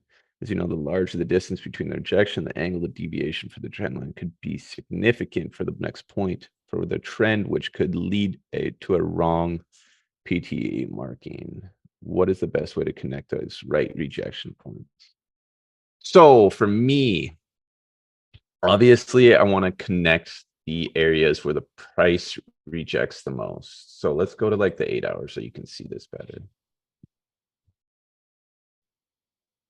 So and it's gonna skip through areas, right? But for me, it's like I'm gonna try to find the most rejection points I can that line up with what I want the TDI to see. And sometimes the Bollinger Bands will tell me like what I want to see. But for me, this is a clear trend line and why I would want the market to come here because we got the rejection here, here, here. It broke through a little bit, which is fine, but we have rejections throughout here, here. Now we came up to that perfect rejection zone. So it's essentially like, where can I connect the dots the most? And like, here's like another example. Like sometimes you're going to have to cut through the market, right? But a lot of times you're going to get a clue to where your trend lines should be. And this is like a big nugget, is by a candle like this right here. Let me remove this so that you guys can see that better. This rejection candle right here, you're going to find that's where the trend line is a lot of the times, is where that one little weird rejection candle is. And that's that rejection candle right there. That's where you'll find the trend line should be. So if you can find the rejection candle that eventually broke through, and there's other areas like obviously once, twice, 3 times, now the rejection candle. So if I'm looking for this trade, I'm also lining up my trend line with the moving averages, right? So if it breaks through, and we see that it breaks through, but I want to see a retest. I want to see a retest off this 50 and 200. So can I line a trend line up to that 50 and 200? Absolutely, I can. And it lines up perfectly as well with that rejection candle. So when it comes up and I have a TDI confluence on this trade, because it's that retest off that 5,200, I'm going to be ready to nail that trade because of all the confluence in this trade. And not only that, like, what other confluence can I see in this trade, right? Like, I can just picture it right now. I can see it. We have also this. And what do we have right here as well? We have all this rejection throughout here, but look at what we have. The weird rejection candle. And it lines up perfectly. So now, not only do I have a trend line from the lows, I have the weird rejection, or the trend line from the highs that's given us this rejection. Like, once it actually broke through, it tried rejecting it again, gives us a rejection candle from the low trend line. Now, when we break through, retest with the 50 and the 200, I am ready to take that short. If that makes sense. I hope it does. Because that is how essentially simple it is. It's simple to me. It's just like identifying, like, okay, where can I find these trades? Like, it's at this point, it's like spending time on the charts, like, to find the trades, because a lot of times you're going to see this stuff on a 15-minute time frame 25 times in a week, but it's like, I'm not going to sit there and look at the 15-minute time frame all week. If someone else wants to and then show me the trades, that's totally fine. I'll call out those 15, 30-minute trades, but it's like, I don't have the time to sit there or the want to sit there to take those 15, 30-minute trades. It's like, I want to be in a trade that's an 8-hour time frame trade that I can get that perfect entry, and ultimately I can chill and still make a lot of money. I think that should be everyone's goal. Is like, yeah, I do think that it's very smart to scalp in the beginning, because you're just seeing the market more and more and more and more, to where it's like you are 5-6 years in. It's like, dang, all right, I'm gonna take this to the next level, and now I am going to start swing trading. And you're super confident because you've seen it. Like, it's going to be a change at first, but you're super confident because you've already seen all these patterns play out over and over again. But that is like essentially the way to go. Like, really, I do recommend, scalp in the beginning, learn the system and learn it very, very good. So when I'm like doing my entry points, right? Like, if I've got an entry here, let's just say, I know this doesn't line up on the TDI, right? Like, no, we don't have this is actually, if we take a look at that Euro USD, I'm going to show you exactly kind of what's going on and just like kind of correlate these together. But let's say that the TDI is giving us hidden divergence right here. That, to me, I'm ready to take this trade. I'm going to take it right off that retest, right off that 5,200. And I'm going to ultimately, because it's such an area of confluence, I'm going to take that trade. I'm going to take it to the previous low right here. There's a lot of support right in here. Definitely be protected. Sometimes I'll even take some profit down in here. So if I do that, like, that's ultimately where I know, and more than likely, because it is making a lower high, we're probably going to see lows on this. And so it could be like, maybe this is my first take profit zone. Maybe I want to hold some of my position down to here because it is making that lower high. And it is that retest. So a lot of times we can see that come down to this area of the market. So it's like, maybe, okay, this is how I'm going to mark it off. I'm going to have my first take profit like right there. That's where I would do it. I see that retest. So because the entry points are so just good most of the time, I will do, figure out how can I get the best risk reward. Like, Okay, so if it breaks through this, we know it's going to hit that 800 moving average and likely, hopefully, reject off that 800 moving average.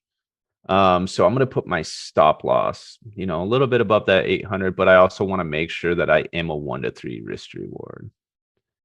So maybe it's even like something like that, where it's like I'm giving myself some breathing room. I'm gonna, you know, obviously not have my stop loss on this resistance level, but that's where I am gonna have it because it is a 1 to 3.25. I do know that this market rejects at this point most of the time. I mean, 99% of the time you're gonna see this market reject off this retest and 250 moving average. You're gonna see that happen. So that is, you know, 189 pips. I get myself a perfect entry. I'm set. Where do I find my stop loss and profit?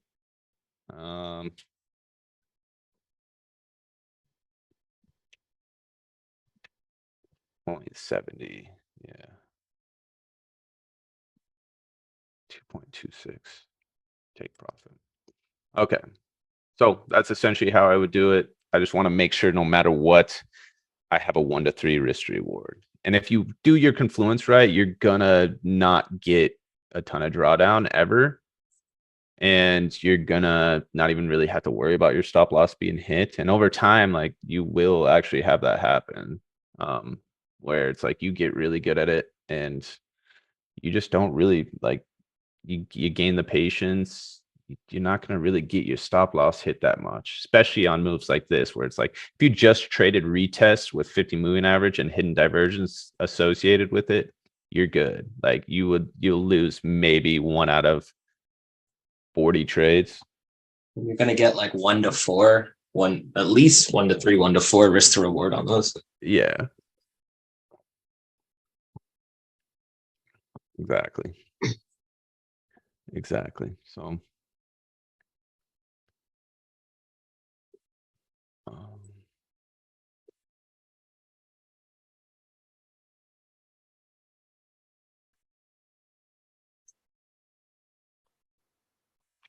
Chef J, yeah. Let's look at Chef J.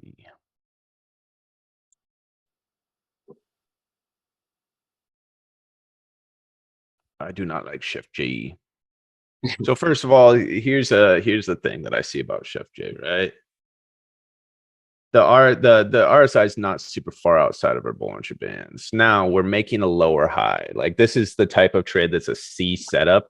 We're trading into a lower high. That to me, like just market structure alone is telling me like if I'm trading into a lower high in here, like more than likely the lower high is going to make a lower low, or at least come to an area where it's like there's a lot of confluence on this area. So it's like for me to be able to even want to be in this trade, I want to see the market like come down to here. Like I this shark fin's like not even really worth it to me to even look at. Like maybe this.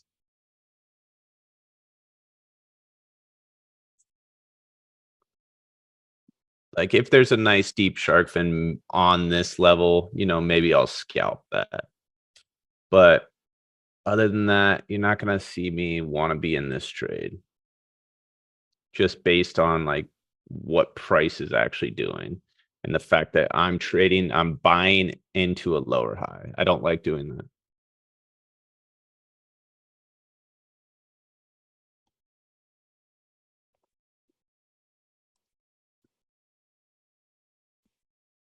Like I said, if you want to scalp and you have a nice deep shark fin on this area where price rejects, like you're gonna be able to scalp this. But other than that, it's like I don't like that trade. Do you have another pair to master on the low time frames besides GJ? Okay, so the reason I traded GJ is obviously is the volatility of GJ. You could get a 1 minute shark fin and price would work out very nicely. Looks like GJ is now dropping a bit, but so that's like essentially the reason why I traded GJ is like you could just catch 13, 14 pips in a 1 minute shark fin, pretty simple, you know. And so that's why I did trade GJ. But other than that, it's you can do it on any trade. Like for this, like you catch this shark fin right here. It's nice, 14 pips. And this is like low volatility that's going on throughout here. For GJ.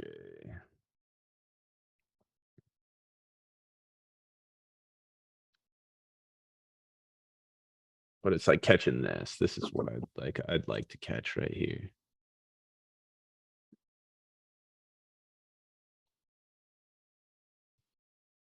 Essentially something like that. You could catch something like that, but yeah. So there's some confluence here on this shark fin.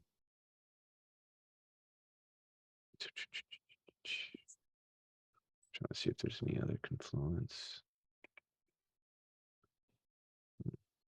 And this isn't even the best trend line, but market is rejecting this area. At this point, it had a nice deep manipulation shark fin right on that trend line area. These are the types of moves that I would like to catch.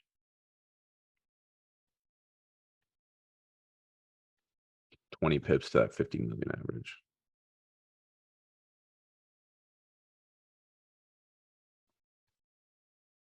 But I just want to make sure like everything's done with confluence. Like if the confluence isn't there, you're not going to see me in that trade.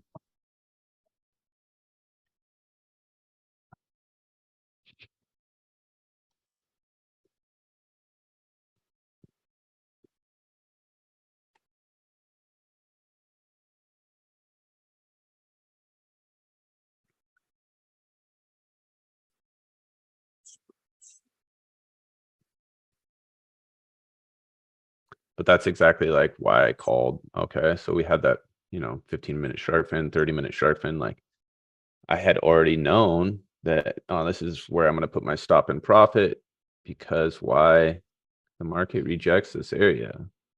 So it's like if I have that, 30-minute shark fin here, but I find the confluence that's going against me where price is rejecting, I'm going to, protect my position as it hits that. And I told you guys that, you know what I mean? Like price is clearly rejecting right here, and that's why it's starting to drop.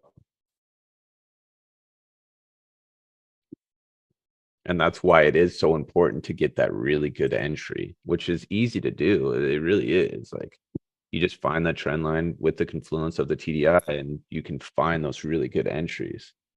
There aren't necessarily any pairs that I don't like trading. I will typically trade any pair as long as the spread is good. If the spread's not there, then you're probably not going to find me trading that pair. But typically if there's a trade set up, I'm going to take the trade on any pair that I see.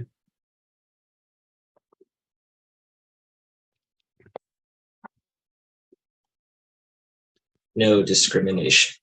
Yeah. Nope. Minors, majors, commodities, indices.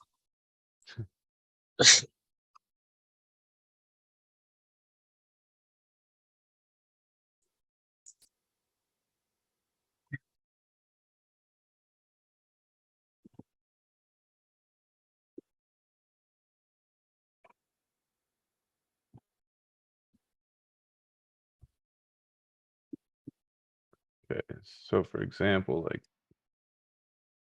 this trade setup, right?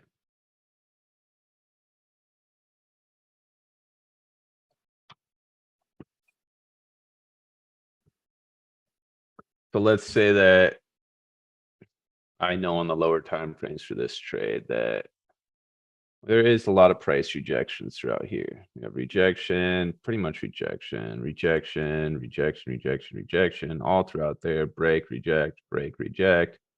Now we're back on this area again. We see on this 15-minute time frame that, wow, we have a super deep shark fin right here. Super deep. I wonder if this is a retest as well. Boom. You see something like that where it's like, okay, price rejected here, rejected here. Now we came back down to the higher time frames. We know, wow, price has been rejecting this area quite a bit. I see that we have that 15-minute shark fin. We have a little retest right here. That makes me confident to enter this trade. I would enter it to that 200 moving average and I'm good to go. Where does EG come from here? You know, I do see that. I think we should see it come to this 50 moving average on the 4 hour. I mean, essentially, that's what I would, I feel like, you know, price is telling me. We got a lot of rejections down here, some big wicks. We should see it rise. I mean, that's where I would assume this market is going. Now, anything can change. We can have a retest and market doesn't come to that area, but I would assume that this would at least come to this retest right here, hopefully. Yeah. So it'd probably be like this area right in there is where I would hope that it comes to.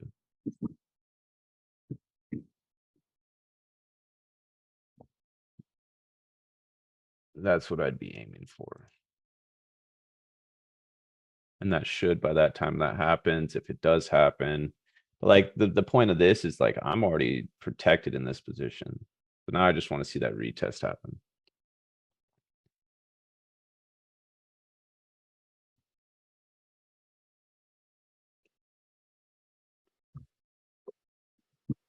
And then like, not only is that retest, that could be a potential short as well. Well, maybe.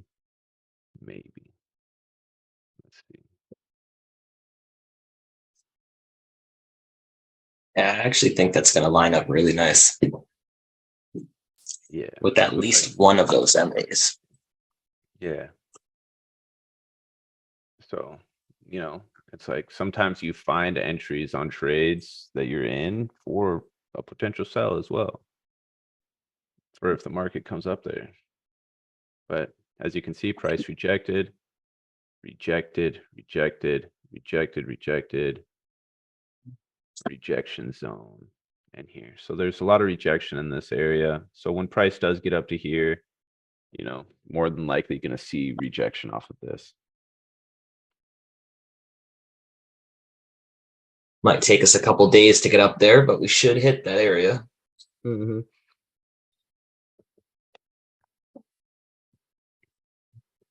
Yeah. We got any more questions?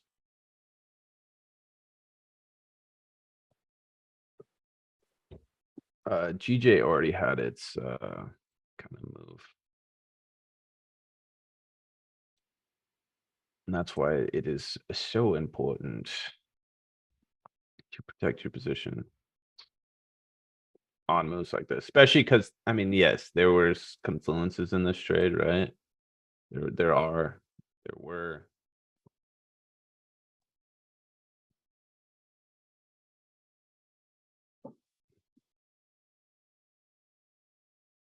We have the market rejecting here, here, here. All throughout there, right? So.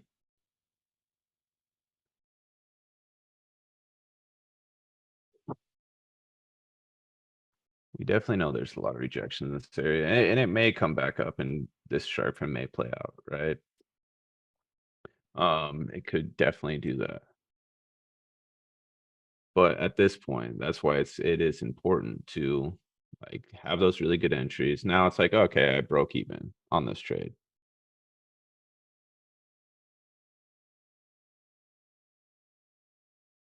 Which is always better than a loss. Yeah, for sure. And now I want to see like, is this trade worth taking? So now what I'd assume, since it's dropped from here, is like, oh, we're probably going to see these bottom Bollinger Bands on the 5-minute be hit before we see the buy. So that's now what I'm looking at. It's like, oh, is it going to come down here? Is it going to buy right there? Yeah, potentially. But that's why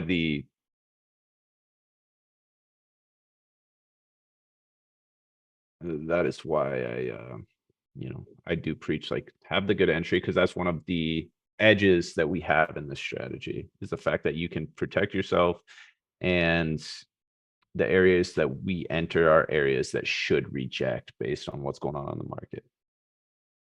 Are you taking, if you're taking counter trend trade, what are your things you normally look out for as for confirmation quality setup?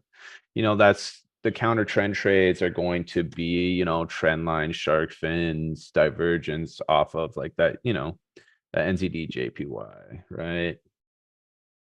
Resistance turns support. Like especially that one's a good example for that. Yeah, the counter trend trade. This is a counter trend trade, which is fine. There is confluence here. It's on the trend line. It's got divergence. The 5-hour bands looked very good at this point. So that's a counter trend trade. That's what I'm looking for. I'm just looking for the confluences to like why I should potentially enter this trade. But a counter trend trade for me is never going to be an A setup. It's always going to be B or C. But even like the counter trends, I do want to see moving averages with the counter trend trade.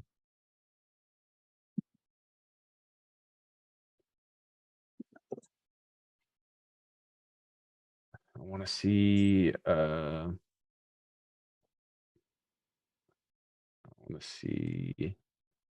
Fibonacci. I want to see areas on the higher time frames to why we should be on this trade. Now this trade looks like it's going to play out from the original entry. We'll at least go down to that 50 moving average, I would say, on this.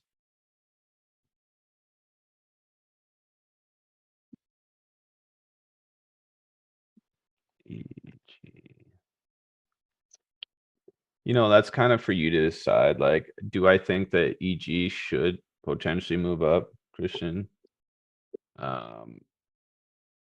Yeah, I do. But anything can happen. But that is why, like, I take very much pride in entries.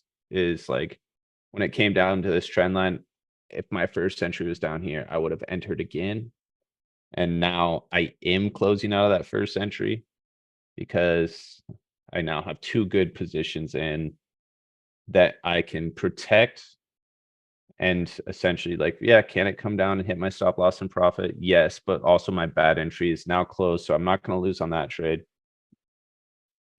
And we're good to go. But yeah, no, I'll let Joe take over for why partials, how to take partials and whatnot.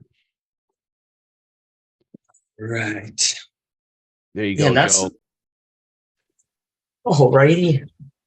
Yeah, that's something that like depends on the scenario a little bit as far as how many times I take partials. But I would say I usually have 2 entries on every trade that I'm in. And then one of them, which is usually the one that's more poorly placed, is the one that I use for I'll close that position for partials. And then the other one is what I usually let run to take profit. So that's where, like, for Euro GBP, the plan was I'll hop on the 4-hour and then zone it out. The first area of take partials I was looking at was the 1-hour 50, and then the 4-hour 50 was the take profit around that area. So that 4-hour 50 is the same as the 1-hour 200. And the whole thought process for that is, if this is still bearish, where is it most likely to turn against me? At the time when I took the trade, the 1-hour 50 was actually much higher. So that area I was looking for was up here, like 87150, based on support that could turn resistance if this was bearish. But then it kind of trailed down, so I took a little bit of partials here. But that's really my thought process with taking partials is, it's always, if I'm wrong in this trade, where is it most likely to reverse against me? What's in between my take profit and my entry? Where's a good area that I should take some off in case it turns against me? Like 1-hour 50 hidden divergence going against, a 1-hour shark fin at a trend line going against me, like things like that. And I think somebody was also asking in the chat about that. I think it was Filippo, about influences going against you. And I don't look at it on like too small of a time frame, but something on like 30-minute, 1 hour, I'm always paying attention to that 50 moving average, and also looking at potential shark fins or a trend line and where that all lines up. Honestly, I kind of go with the MA that lines up with market structure. Like I really like using price action market structure for taking partials. Like I said, with that same concept, whatever MA is typically going to line up at that area of, in this case, support, turn, resistance, whatever is in that area was what I was planning on using to take my partials. But even this area made sense on the smaller time frames. Like this is also a minor area of support that could become resistance lined up with the 1 hour 50 MA. Like there is a little bit going on right here that it makes sense to take a little bit off the table. Now I'd say it's different if the trade is like an A plus all around perfect trade, like lines up on all the time frames. Those are trades that if I'm taking partials, I'm taking much smaller amounts of partials. The ones that are, like Derek said, something that's counter trend, the take profit's typically going to be smaller, at least for me. And my partials is usually going to be like half of the position or more, because I'm just the odds of it reversing at certain areas are a lot greater when you're counter trend. So some of those counter trend trades, it's like I'm happy to take whatever I can out of it, especially when you're not expecting it to be a huge continuation. Is there ever a case where y'all don't take partials and just let your full position play out? I would say almost never. See, it kind of depends how much I got running. Like if I just take my one early entry and that one kind of just takes off, then I will often let that one run farther. But when I have my two positions and I have like a solid, full amount of risk that I wanted for that trade, like everything's going according to plan, that's when I'm perfectly fine closing my one position at take partials and then the other one running. But I don't usually have like a full size position running all the way to take profit without taking partials. It's just because the amount of break evens that have happened. Like I said, especially with some of those counter trend trades or setups that are like B setups, C setups that really aren't the greatest. And it's instead of holding on to the whole thing and taking a break even, over and over, not making anything off of it, even making that 1/3%. I mean, if you hit a couple of break evens and you're taking partials before that break even happens, then that'll add up. If you have a couple 1/3% that happen in a week, like you make 1% just from taking partials on those break even trades.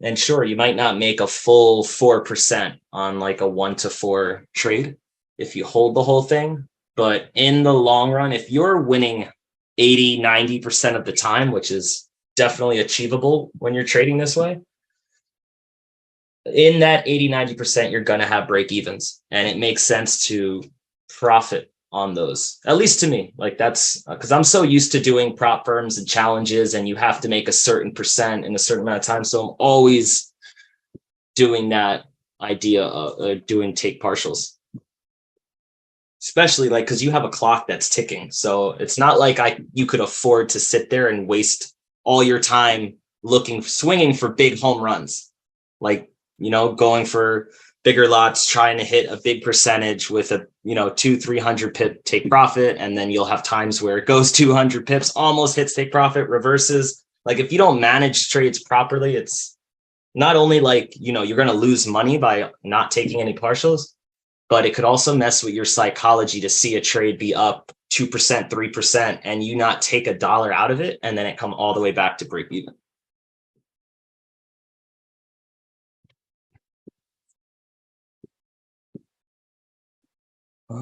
Say split your trade. No, it's usually 2, Matt. It's usually like 0.5%, with the entries. There are instances where I take 1/3. And that's where it's definitely a case-by-case basis, because if I'm really confident and it makes, like if it has more confluence, it makes more sense on several timeframes and going with the trend on the higher time frame, there's times I take a 1/3 entry. There's times my 1/3 entry is right near or on even the stop loss of the original trade idea. There have been instances where I had to do it like that. But if I didn't take that trade, I would have just taken a full loss. Whereas because I know that I'm going to hit about 90% of the time, if not, might even be a little bit higher, it's like I'm able to risk that stop loss trade, and that trade, like right by the stop loss, especially when I can pinpoint and say, all right, I got in at the wrong trend line, or I got in at the wrong MA. There's a better one lower.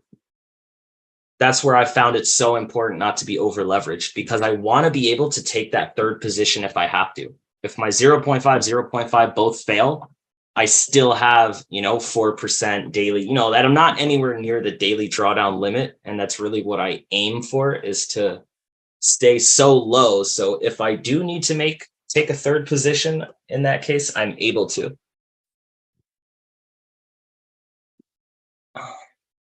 No, I don't aim for certain percentages. The funded account that I'm trading, I think I hit like 5% in the first month, and then it's up like 4 or 5% already, and I still have like a couple weeks. So I'd probably do between 5 and 10%, I would say, a month. And it really depends on the week, you know what I mean? It can vary. Because to pass challenges, I usually take between 2 and 3 weeks on average. Just because sometimes you have to wait for trades longer than other times. But you'll easily do that if you're sticking to rules like that, like a 0.25% risk, even a 0.5% risk, because your each take profit is going to be like a couple percent. It's like, even if you're nailing 2 trades a week that are hitting for 2, you could be pulling 4% a week, just taking 2 trades, just taking 2 higher time frame trades, high probability, waiting for the best setup. You could do more than that even without having to risk a lot. Yeah, Matt, that's essentially what I'm aiming for. Dammy, I'm waiting to start a batch of them now. So I have like a phase 2 I have a couple that are running right now. And then I'm waiting to take the first trade to start a new batch of trades, which that's what I was saying. Like, I'll let you guys know when I do start, or what trade I'm planning to start that one on. I was going to start them on USD CAD if it came to that better entry, but USD CAD, I got in a bit early on the other accounts. That would have been where to do it. Yeah, that one was good. That gold buy on Friday, that would have been another great one. We'll see. But it's like, when we find a gold or US 30 trade, like, that's literally easily going to make you 4 or 5% if you risk just 1% on it. Dumb trades, we hit out the ballpark when we hit them. Yeah, exactly. It's like when we hit. There's going to be some break evens on but there's a lot of these trades where it's like, dang, I gave no comeback. And they're really the only ones we don't just hit right off the bat. Or it's like when the markets just doesn't have a ton of volume that week. Mm-hmm. And it just gives a break even. Like NJ, for example. Consolidate. And Jay's one of those where it's like, normally price would drop pretty hard off that, but not a lot of volume in the market this week. So it gave another retest on the trend line. Is what it is. Not that big of a deal.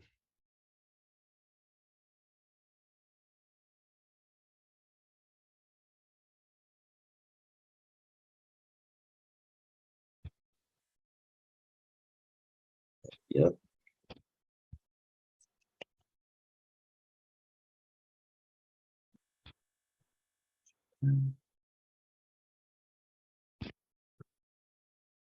It's in the chat.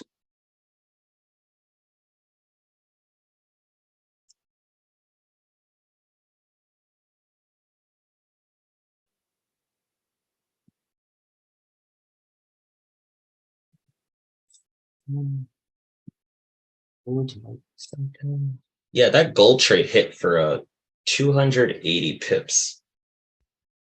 Matt, it's just dependent on, the week. Like, as you guys can see, we're very particular in the trades we take. We've had weeks where we've taken 6, 7 trades and just Mhm. sniped them all. And then we've had weeks where it's like, we haven't even called a trade this week because the market's not doing things that it should be doing. And that's what separates like honestly a good trader from a terrible trader is like, can you sit on your hands for a whole week and just not take trades? Absolutely, I can. It seems like a lot of people can't, and especially in, these groups, but there'll be some weeks where there are 4, 5, 6 trades that are 4-hour time frame trades, and then maybe a week where it's like, we don't see anything. But I would say we probably average at least 2 to 4 trades a week. Mhm.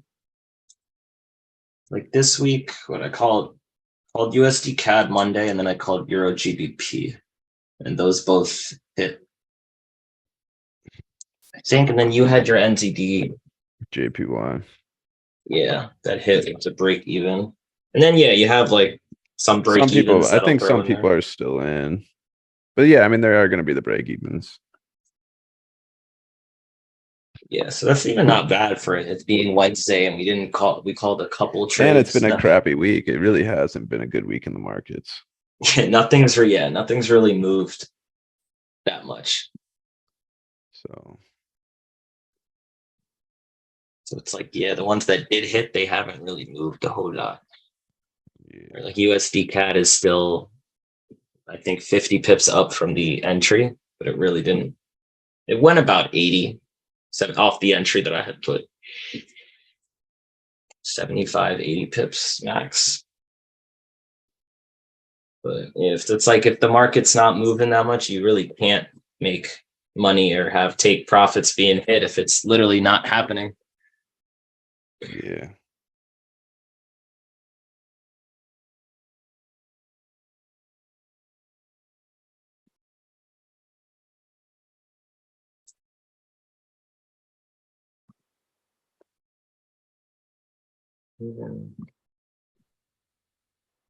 US 30 bounced off the 4-hour 800.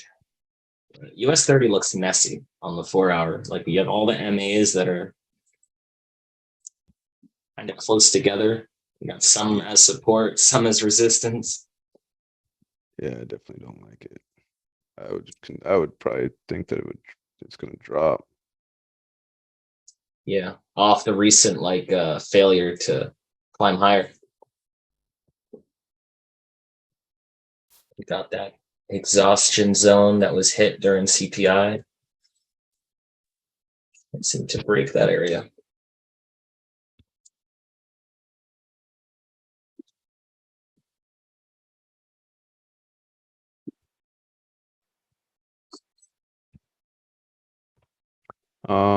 Anyways, I'm gonna hop off. I'm going to Joe, were you recording this one? Yeah, I have a record. I'm still trying to figure out I'm trying to do it through Dropbox and then trying to share the Dropbox link. Will you send this one to me? I'm gonna chop this one up. Okay, yeah. This is So definitely good one. Dropbox it to me. Let me find my Dropbox because I'm gonna Either is that or gonna- I'll do Google Drive. I want This to is- find the easiest way to do it. Yeah, actually Google Drive it to me. I'm gonna text you my email address for Google Drive. I'm gonna chop this one up. I'm gonna put this one on YouTube. Nice. This one is a solid one. Just anytime I do a training like that, it's like It's worth that it. one, especially Worth if I'm it. in my zone. I was in my zone today. You were spitting out some fire. He was in podcast mode. Yeah. It happens probably twice a week where I get in that zone. And it's like when I get in that zone, it's like really good. I feel like it made up because I don't think you were on at all yesterday. So it's No, I wasn't. you have it built up when you're not on for a day or so. Yep. Heck yeah. Well, anyways, guys, I hope you guys enjoy your day. We're going to be looking for trade setups still. Like I said, at the end of the day, if there's not a setup, you're not going to get a call. If there's a setup, you will get the call. I believe me. I want to see you guys do super awesome. So we will see you in the chat and let us know if you need anything. Thanks for hopping on, guys. Enjoy the rest of your day and trade safe out there. Anybody who goes full margin will be booted. Not really, but don't go full margin. All right, guys, have a good day. Peace out. Thanks for hopping on.